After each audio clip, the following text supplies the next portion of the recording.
Assalamualaikum warahmatullahi wabarakatuh. Perkenalkan, nama saya Dwi Novita Kamayasari dengan NIM 211604059. Kali ini saya akan menjelaskan tentang terkait dengan persiapan alat anestesi.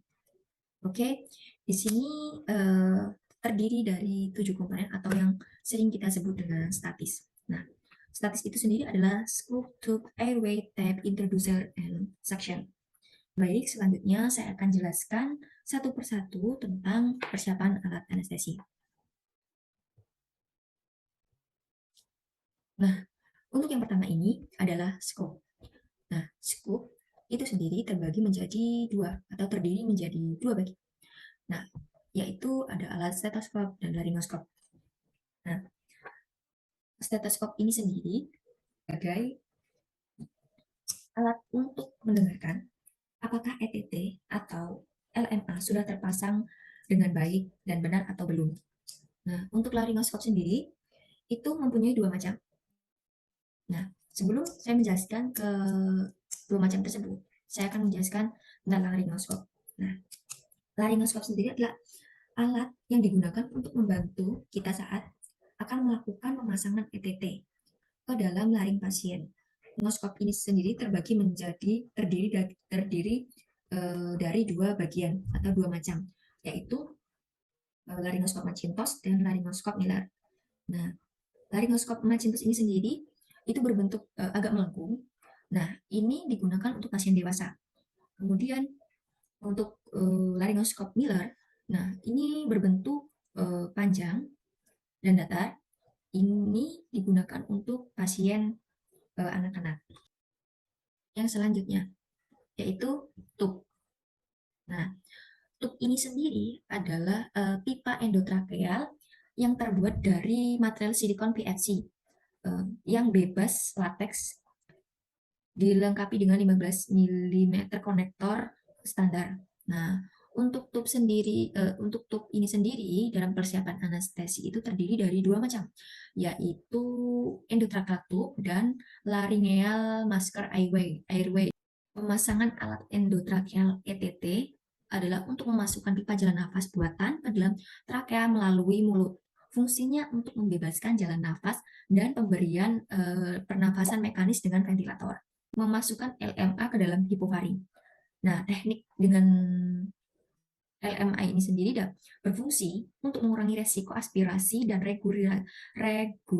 regurgitasi dibandingkan jika menggunakan sungguh muka. Nah, fungsi dari LMA itu mempertahankan jalan nafas pada pasien jika mengalami kesulitan menggunakan intubasi endotrakeal. Nah, untuk selanjutnya yaitu airway.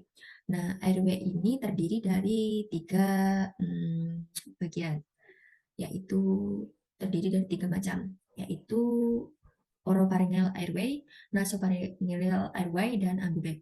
Nah, oropharyngeal ini sendiri biasa kita sebut dengan OPA. Nah, penggunaan OPA itu sendiri adalah untuk digunakan untuk menahan agar lidah tidak jatuh ke dalam. Nah, selain itu, tujuan dari pemasangan OPA itu untuk membebaskan jalan nafas melalui pemasangan OPA melalui rongga mulut ke dalam faring.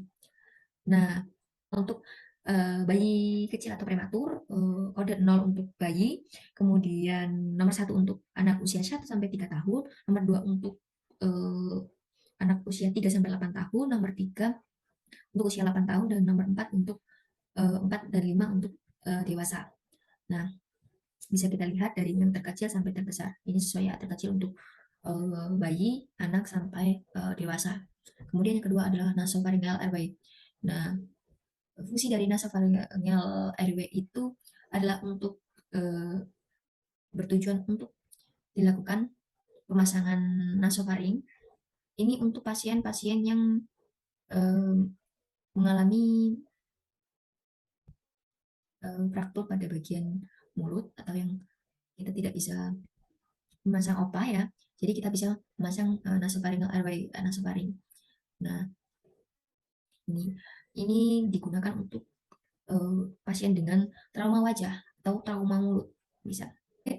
ambek sendiri itu tujuannya dilakukan bantuan nafas dengan menggunakan ambek untuk memperbaiki fungsi ventilasi dengan cara memberikan pernapasan buatan untuk menjamin kebutuhan adanya oksigen serta menjamin pertukaran antara oksigen dan karbon dioksida yang terjadi di paru-paru secara normal. Nah, ini untuk memberikan oksigen agar pernapasan pasien saat dilakukan anestesi itu berjalan dengan lancar. Nah, selanjutnya adalah TAP. TAP ini adalah plaster ya. Plaster berfungsi untuk memfiksasi pipa trakea setelah tindakan intubasi agar tidak terdorong atau tercabut. Kemudian selanjutnya adalah introducer. Nah, introducer ini terdiri dari dua macam. Yang pertama ada stilet, forceps, magil. Nah, stilet ini sendiri berfungsi untuk mengatur kelengkungan pipa endotrakeal sebagai alat bantu saat insersi pipa. Nah, ini jadi untuk melengkungkan pipa ETT pada kebutuhan pasien masing-masing. Nah, kalau ini forceps magil ini sebagai alat bantu stilet untuk dimasukkan ke pipa ETT agar sesuai dengan kebutuhan pasien seberapa kelengkungannya seperti itu. Nah, selanjutnya adalah konektor. Nah, konektor ini sendiri pada persiapan alat anestesi yaitu tujuannya untuk penghubung antara mesin anestesi, mesin respirasi atau mesin anestesi dengan sungkup muka serta penghubung-penghubung yang lain. Nah, selanjutnya adalah yang terakhir adalah suction. Nah, suction ini alat untuk penghisap lendir pada saat setelah dilakukan tindakan operasi. Nah, tujuannya untuk mempertahankan jalan nafas sehingga memungkinkan terjadinya proses pertukaran gas yang adekuat dengan cara mengeluarkan sekret atau lendir pada klien yang tidak mampu mengeluarkan sendiri. Karena pada saat pasien dioperasi itu kan pasien di anestesi, jadi pasien tidak sadar. Jadi setelah dilakukan operasi itu biasanya terdapat banyak lendir. Nah, kita membersihkannya menggunakan alat suction ini. Baik, itulah yang dapat saya sampaikan tentang persiapan alat anestesi. Jika ada kurang dan lebihnya saya mohon maaf. Saya akhiri. Wassalamualaikum warahmatullahi wabarakatuh.